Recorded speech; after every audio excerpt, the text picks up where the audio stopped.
I once thought my marriage was a peaceful story. 18 years together, a teenage daughter growing up memories filling the white two-story house with a small flower garden out front. I used to believe that no matter how stormy the world outside became, as long as Christopher was beside me, I was safe. Until that day. A day that began completely ordinary. I had only intended to grab our passports while preparing for our anniversary trip, a trip I thought would rekindle our love after nearly 2 decades. But when I opened the closet door instead of the familiar leather briefcase, my hand brushed against a dark, red wooden box hidden carefully behind layers of thick coats. I don't know why my heart began to race so quickly. Perhaps instinct always comes before reason. Inside the box were 13 letters, every one of them written in my husband's unmistakable handwriting. Yet not a single one was addressed to me. Each bore only one name, Ashley. In that instant, my 18-year marriage collapsed in on itself. I was no longer the woman safe in her husband's arms. I was only a supporting character wandering unknowingly through a love story I had never been part of. And that was where everything began. Chapter 1. The wooden box and the words that were never meant for me. I discovered it on what seemed like a completely ordinary morning. Or at least, that's what I thought. We were about to celebrate our 18th wedding anniversary, and I had decided to plan a small surprise for Christopher, a weekend getaway to Napa Valley. Just the two of us, no phones, no work emails, no responsibilities, except remembering why we had chosen each other in the first place. I had even booked a room at a charming little resort, rented a car, and picked out the white wine he loved. All that was missing were our passports, in case we felt like crossing the border into Canada for a day. Christopher always kept all important documents in the same place, the burgundy leather briefcase top shelf of our closet. Birth certificates, marriage license, social security cards, and the 2 passports we last used when we went to Italy for our 15th anniversary. I reached up, certain my hand would land on that familiar leather, just like every other time. But the briefcase wasn't there. I assumed he had misplaced it, so I began tidying the closet. I pushed aside heavy sweaters, my eyes catching on the gray robe I had given him last Christmas, which still carried the faint trace of his cologne. That scent I had once loved so much, the one that could make me feel safe the moment I breathed it in. And then, my hand brushed against something, cold, smooth, hard, not fabric. I tugged the coats aside and revealed a dark red wooden box tucked tightly into the farthest corner. It was about the size of a shoebox, but crafted with uncanny precision. Gleaming brass hinges, polished wood so smooth it reflected the light from the ceiling. I didn't know why my heart suddenly pounded so hard. It was only a box, but the way it had been shoved so far into the shadows, not by chance, but deliberately, made a chill seep through me. The box wasn't locked, but it was heavier than I expected. It felt as though I was carrying a whole secret into the bedroom, the space that had once been our haven, once the safest place I knew. I set it down on the bed beside the pillow Christopher buried his face into each night. The lid opened easily, releasing a soft creak I can still hear echoing even now. Inside were cream-colored envelopes, neatly stacked, bound together with a green silk scarf. I recognized it immediately.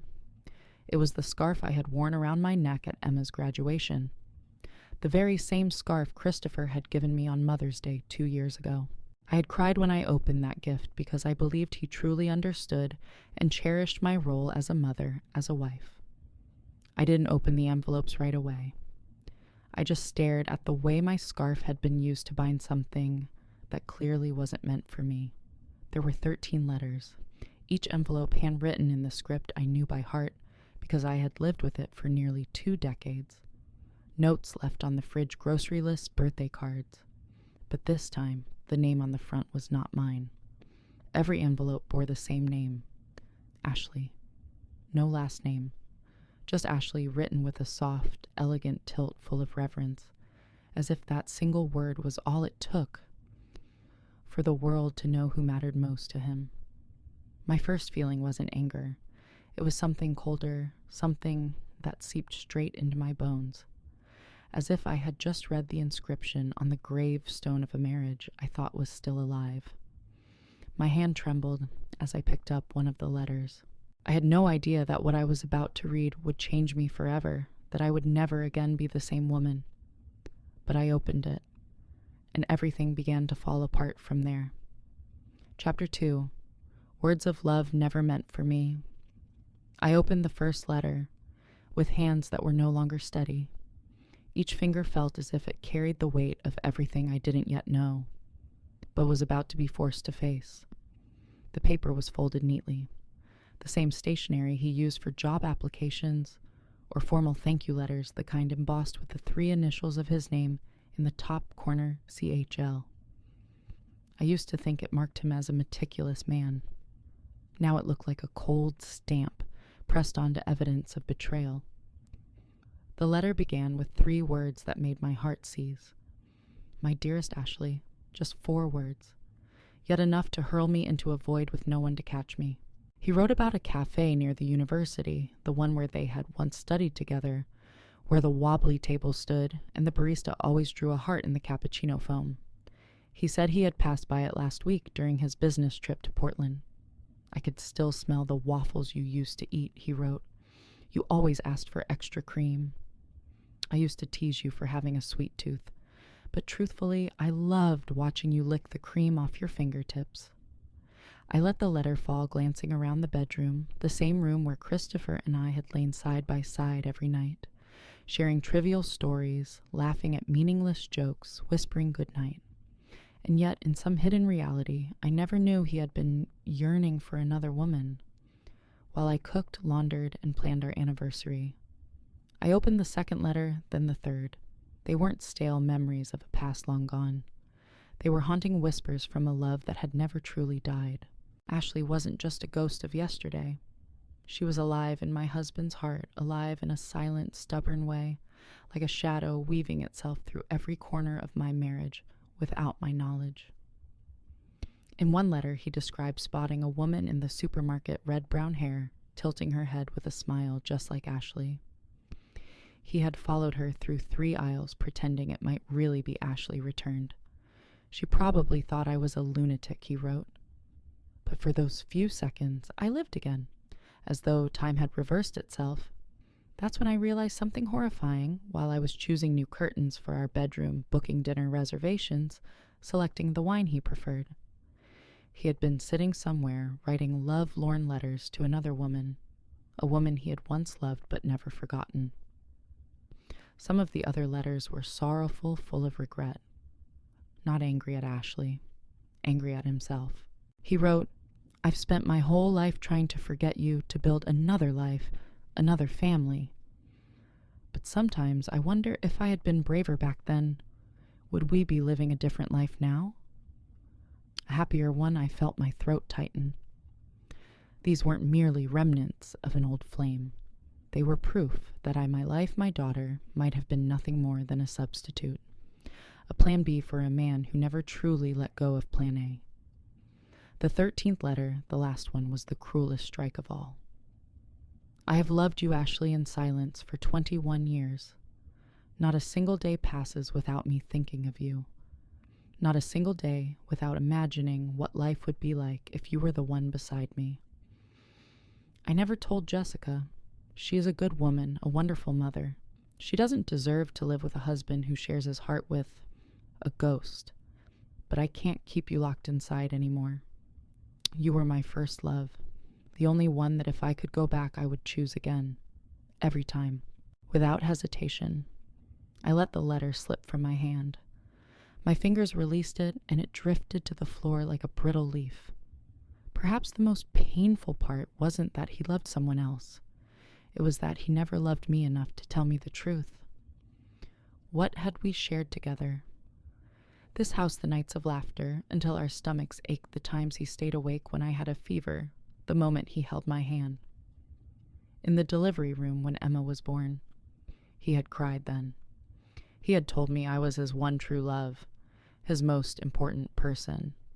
Were those words real, or just part of a performance? I began to remember the little things, the way his eyes sometimes glazed over when I told stories about my college days, the way he stiffened when an old song played on the radio. I used to think it was work fatigue, or just the quiet habits of a mature man. Now I knew better.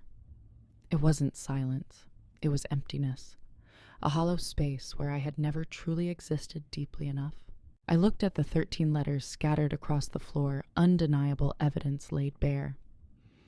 Each one was a chapter of a love story in which I had never been written. I wasn't the heroine.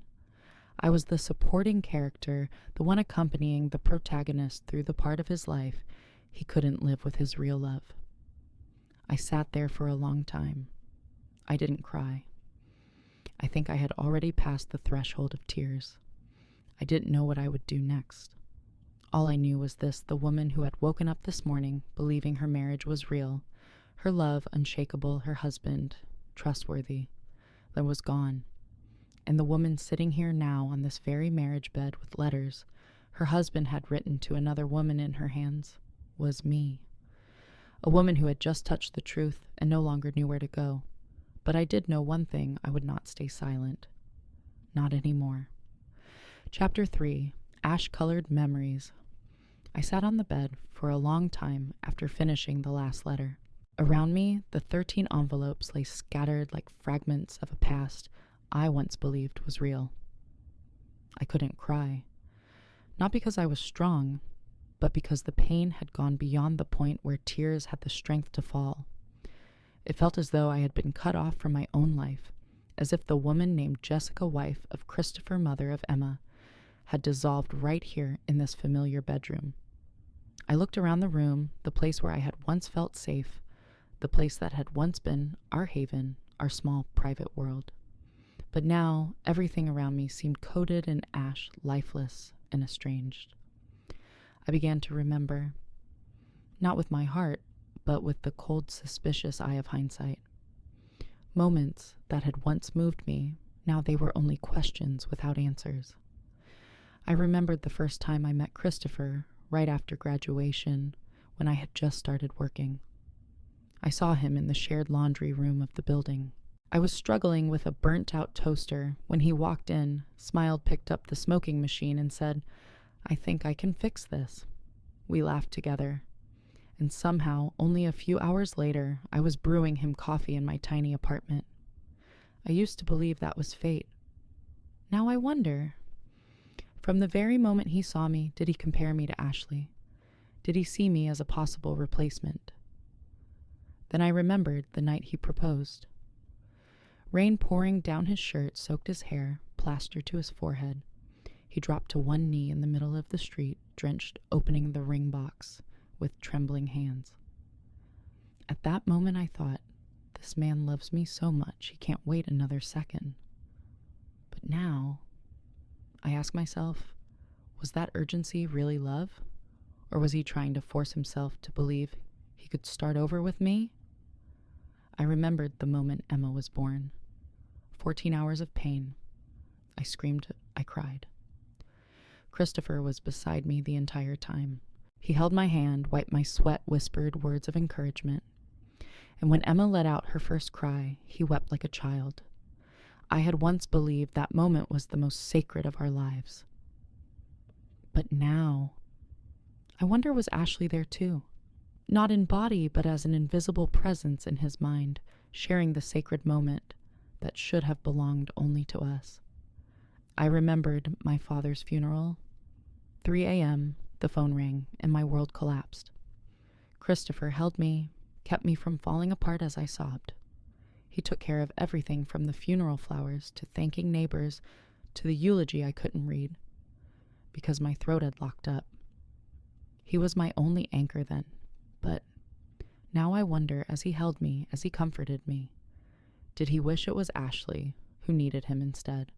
How many times had we sat together on the couch, watching terrible movies I still insisted on playing, just to have time together? He would often smile when I laughed too loudly.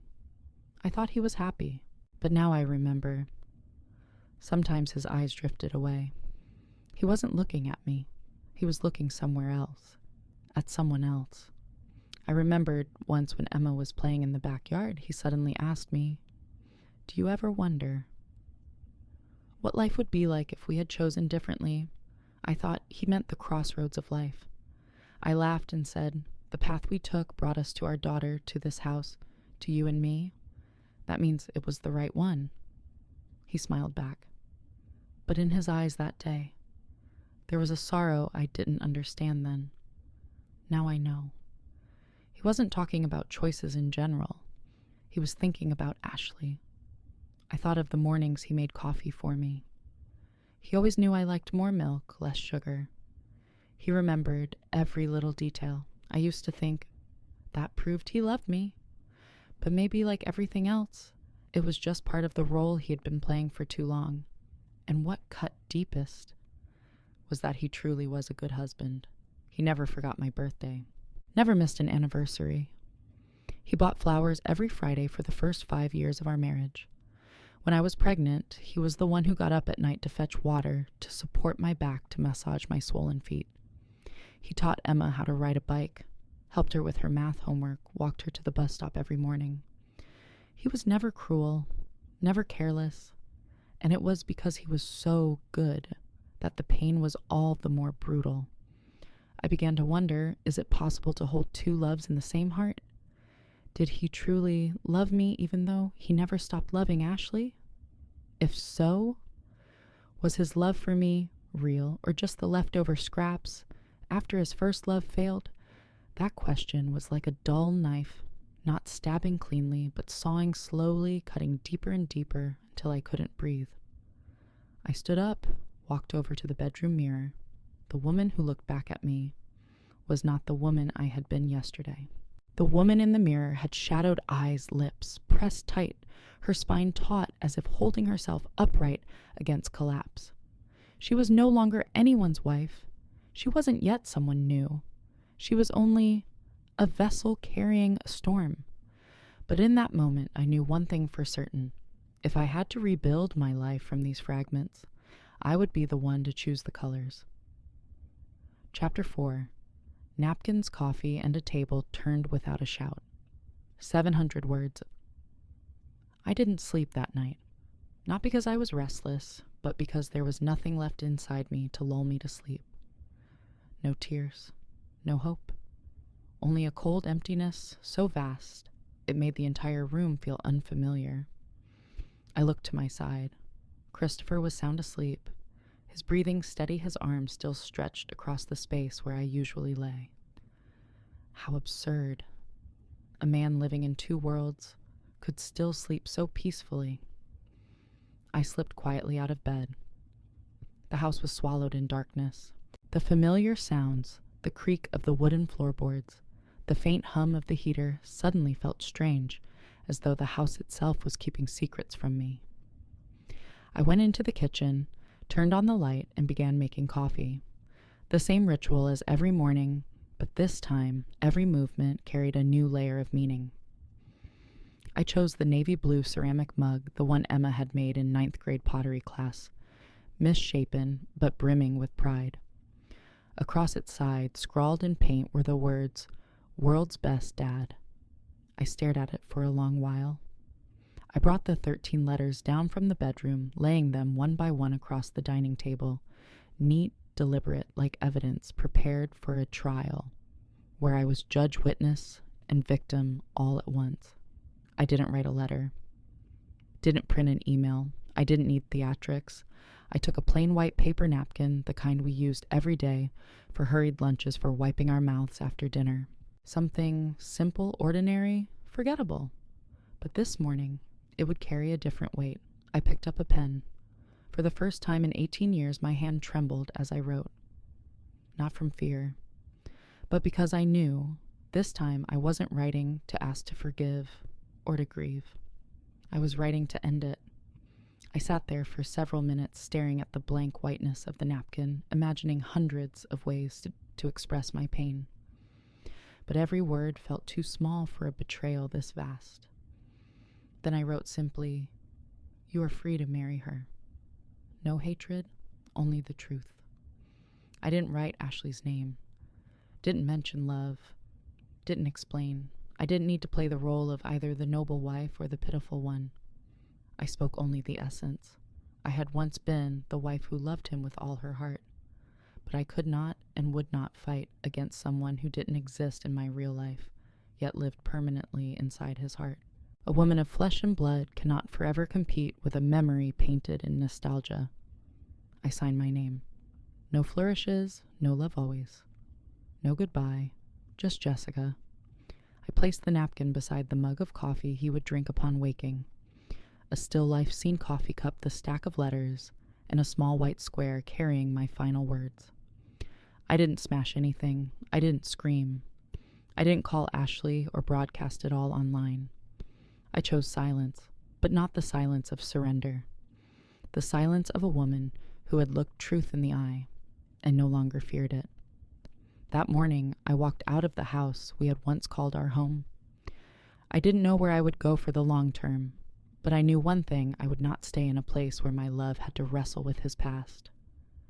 And if Christopher wanted to step toward the woman he had carried in his heart for 21 years, then now I had opened the door for him to go. Only this time, once he walked through the door behind me, would never open again. Chapter 5, A Place to be Silent. I left the house while the sky was still a pale gray, the kind of early morning when the whole world seems to breathe cautiously. Emma was still asleep. Her bedroom door was ajar, and from inside I heard her alarm repeating the same pop song she had chosen, because in her words, "There's no way I can keep sleeping if that tune is playing." I knocked gently, then pushed the door open. Emma sat on her bed, hair messy, eyes still heavy with sleep, yet her gaze was wide awake. When she saw me, she frowned. "You're up early," I asked, sitting down beside her. "It's you who's up early," she answered softly. "What's wrong?" I smoothed her tangled hair, just as I had done since she was little. "I'm going to Aunt May's for a few days. Just some adult things I need to think through clearly." Her eyes darkened. She was no longer a child untouched by the world. At 17, she'd already learned how to listen to silence. "Is it about Dad?" she asked slowly. I didn't answer right away. I simply placed my hand on her shoulder, squeezing gently. A silent hug longer than usual. "We'll be okay," I said. "I just need a little space to breathe. Will you be all right?" She nodded, though her eyes brimmed with worry. I couldn't tell her the full truth, not yet, but I trusted Emma's intuition. She would understand, in her own way. My travel bag was almost weightless. I didn't pack much, just a few clothes, toiletries, my phone, and charger. Enough to exist, not enough to call it leaving for good. I drove through familiar streets, past the grocery store Christopher always stopped at on Saturday mornings, the cafe where Emma and I used to study together, the park where the three of us once posed for Christmas photos. Everything was still there, but I was no longer the same. When I pulled up in front of May's house, she was already standing at the door, as though she had known I was coming. May was always like that. No pressing questions, no demands for explanations, just presence. She wore her old gray sweater, her hair tied up, a steaming mug of Earl Grey in her hand, the same tea she had brewed for me whenever I collapsed. Whether after failing my driving test, suffering a heartbreak in senior year of college, or battling the postpartum depression I had once hidden after Emma was born, I stepped inside, set my bag down, and took the cup without a word. The warmth of the ceramics seeped into fingers gone cold from pain. We didn't speak for several minutes. She sat in the chair opposite I on the sofa, quietly sipping tea in the morning light that filtered through the curtains. I lifted my eyes to the wall, covered with her family photos, her wedding, her daughter's graduation, the birthday party where we had laughed together years ago. And there were photos of me and Christopher, too. The wedding. Holding Emma as a baby, last Christmas, smiling in front of the tree. I walked over and pulled down a frame, the picture from Santorini during our honeymoon. We were both smiling, the radiant smiles of two people who believed they had chosen the right person at the right time. I stared at the young woman in that photo, then at my reflection in the glass of the frame. I was no longer her. I set the frame face down on the shelf. A small act, not angry, not loud, just unwilling to look at a version of myself who had loved without knowing she was the only one in love. May didn't ask a thing. She simply placed her hand on my shoulder when I returned to the sofa. I leaned into it, into her, into the silence, into the warmth of the tea. Not to forget, but to breathe again. And in that fleeting moment, I knew I hadn't left to destroy. I had left because I needed a place to begin again. Chapter 6, 17. Words and a truth with nowhere left to hide. I didn't know what I was waiting for. All morning I sat silently in May's living room, staring out the window, listening to the ticking of the clock and the occasional flutter of wings from birds in the garden. Daylight had broken fully. Outside, people were beginning their normal routines, but me, I was suspended in the buffer zone of a life that had just exploded. I checked my phone. No missed calls, no messages. Part of me wanted Christopher to lose his mind when he didn't see me. Another part didn't know how I'd face it if he actually called. Late in the afternoon at 6:47 p.m., a message came. Just 17 words. A love that cannot live is not love. It is longing. You were never the one who came second. I read it 3 times. Part of me wanted to feel anger. Another part only felt sadder than anger itself. I handed the phone to May without a word. She adjusted her glasses, read silently, then passed it back with the faintest of nods. I set the phone down on the table, stood, and stepped out to the back porch where the old swing chair still sat, the one May had bought when she first moved into this house. I sat there holding a mug of cold tea, watching the sunset bleed across the tree line in the distance. I never heard the car pull in, but a few minutes later I felt a familiar presence. I didn't need to turn around. I knew it was him. May opened the door. I heard her voice calm and soft. She's on the porch. The door closed behind him. Then came the sound of his footsteps on the old wooden floorboards, and a pause. May I sit?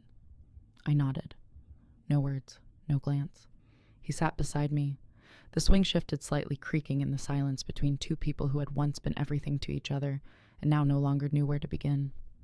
We sat that way for a long time, neither speaking, neither breathing too deeply, only the sky changing colors and the wind moving softly as if trying to steady everything back onto the earth. I found them this morning, he said quietly. The letters, your note. I still didn't look at him. I only sipped the cold tea. I sat there for 2 hours, he continued. Didn't do anything, just stared at your handwriting. The coffee went cold. A small smile touched my lips. The first time in 18 years you let your coffee go cold. He nodded. Yeah. Another silence. Then I asked, tell me about her. He turned surprised. Ashley, I nodded.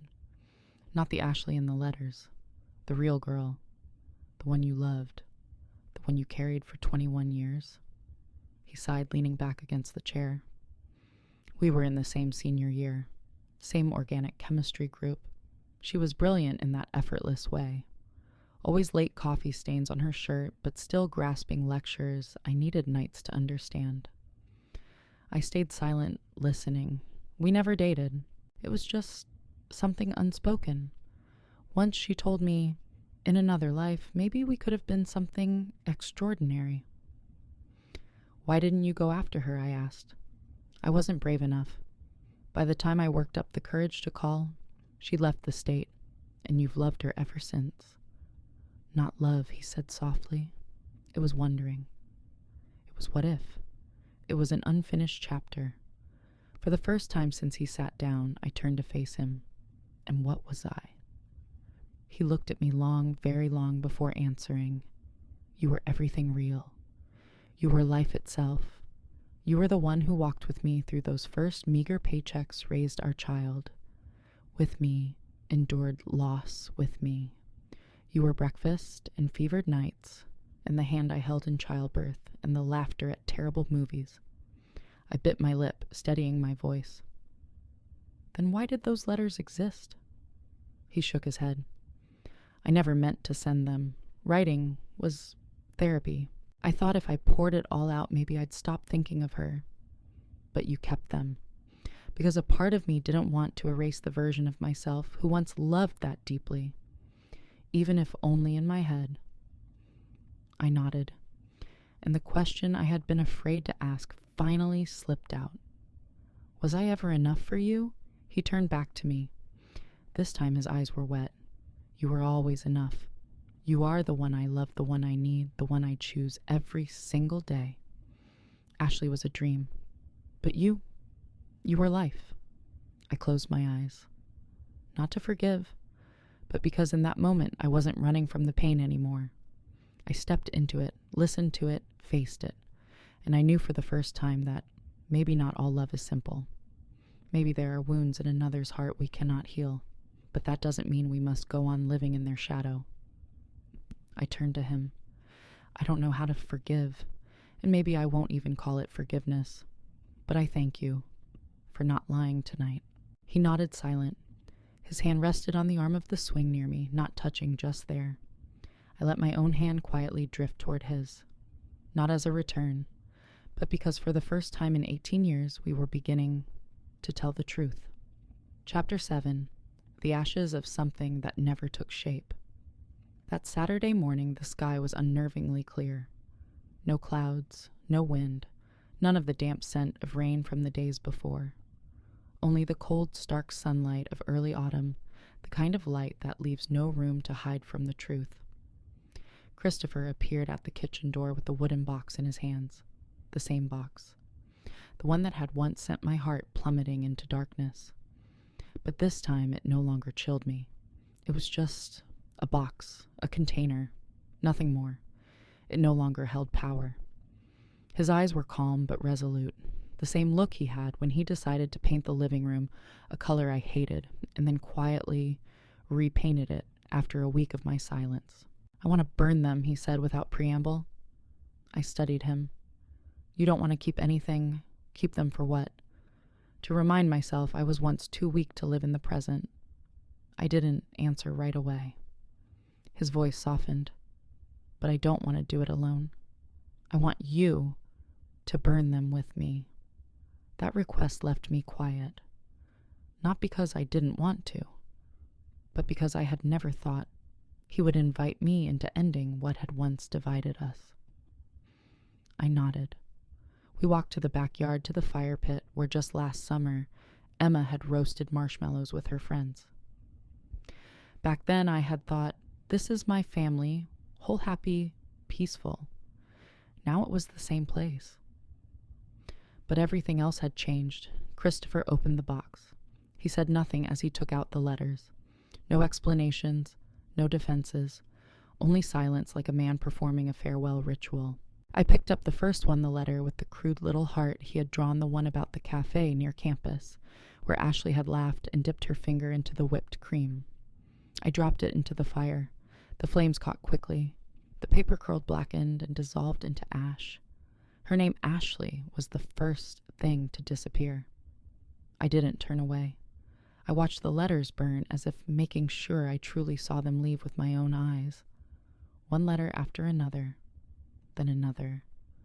No words between us. Only the crackle of burning paper, the whisper of wind, and the faint, fragrant smoke of wood rising into the still air. When the fifth letter turned to ash, Christopher murmured, She would have liked you. I tilted my head. You and she were alike in one way. You're both stubborn. Both able to see the truth before anyone else does. A faint smile touched my lips. Then, maybe it's lucky she left first. Otherwise, she and I might have ended up as friends complaining about you together. For the first time in days, we both laughed. Brief, but real. Then came the last letter, the 13th. The one that had shattered me. I held it in my hand heavier than the others. Not in weight, but in what it carried. I didn't need to read it again. I already knew every word by heart. I dropped it into the fire. But it resisted at first, the edges only singed, curling slowly as if reluctant to let go. I whispered, What never truly began has nothing to end. The flames swallowed it whole a moment later. When the ashes crumbled into dust, I turned to Christopher. We lived together. 18 years, I said. Maybe not perfectly, but it was real, and I want to believe that the real part still has value, even if it came with silence. He nodded. His eyes no longer evaded mine. His hand reached for mine, and for the first time, there was no Ashley between us. No past crowding in, no unspoken ghosts. Only the two of us standing side by side, watching the ashes rise and knowing what was never lived had returned to dust, and this time it would not be carried forward. Chapter 8, Steps on New Ground. After the fire burned out, I sat for a long time beside the ashes, silently watching the smoke drift upward and disappear into the afternoon sky. The letters were gone. Ashley was gone. But the emptiness they left behind still lingered deep within both of us. Returning home after a few days with May, I felt as though I were walking into a museum. Everything in the house was familiar down to the smallest detail, yet none of it felt like mine anymore. The photos, the memories, every chair, every decoration, they were relics of a life that had already closed its doors. I didn't know what I would do. I only knew that if I stayed, I could never accept living the old way again. Christopher tidied the kitchen. He worked in silence, offering no explanations, making no promises he wasn't sure he could keep. Only a careful restraint in every gesture, as if he knew each movement risked breaking something fragile. That evening, Emma asked directly at the dinner table, "Are you two getting divorced?" I looked at Christopher. He stayed silent. I drew in a deep breath and answered, "We're rebuilding. It won't be like before, but we're not walking away." She nodded, her eyes far more serious than her years. "I just want you both to tell the truth. Even if it hurts, I can handle it." Her words cut like a blade.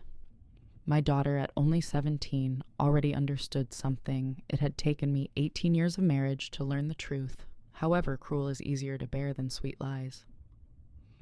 In the days that followed, we practiced living again, not as before, but as two people meeting anew after a long upheaval.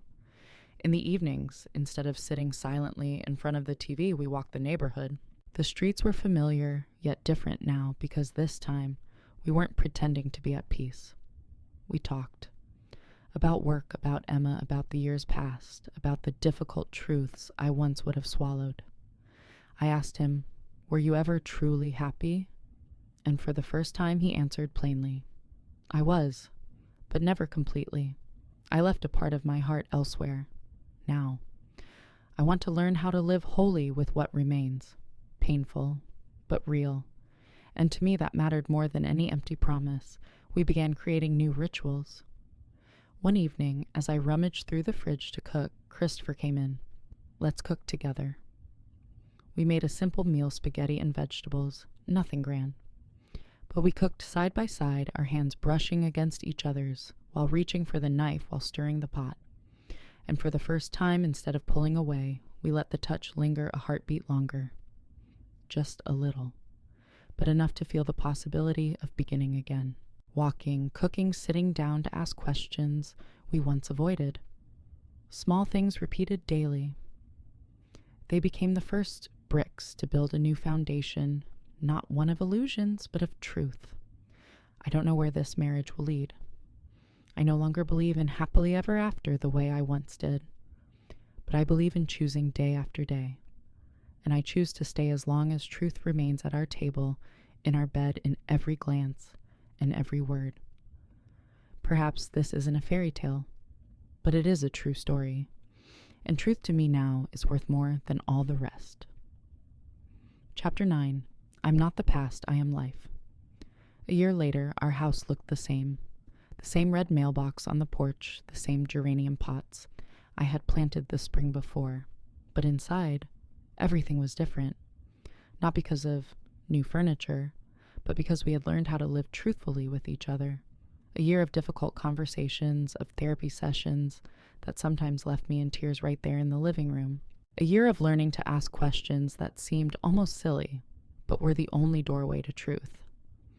Are you happy? Do I trust you yet? Do we still want to go on? A year of simple meals, but meals we cooked together.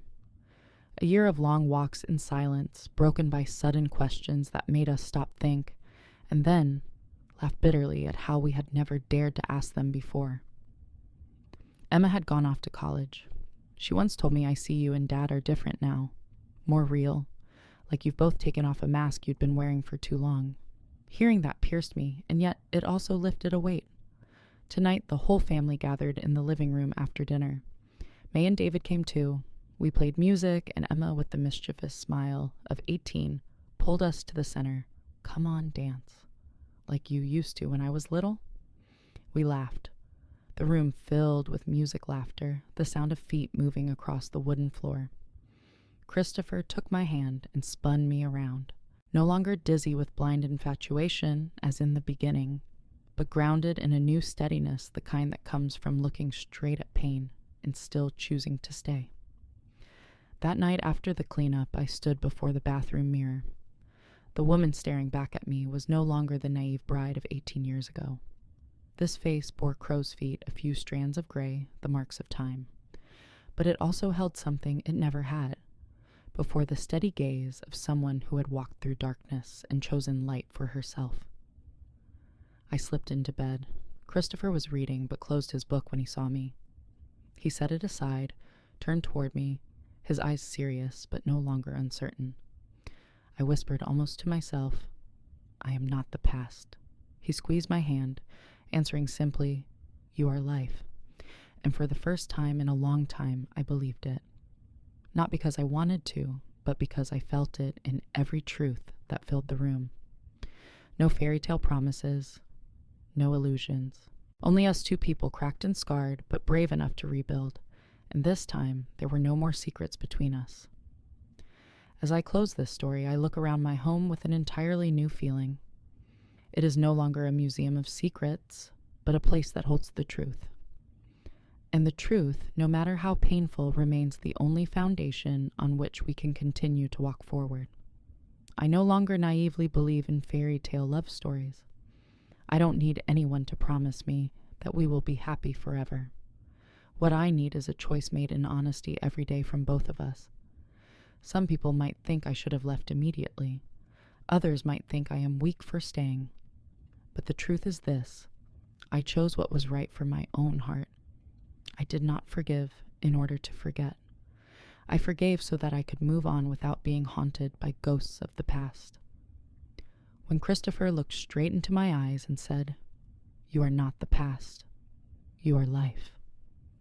For the first time in years, I did not hear a promise. I heard the truth, and that truth was enough for me to stay not in the shadows, but in the light of a marriage, reborn, fragile, yet real.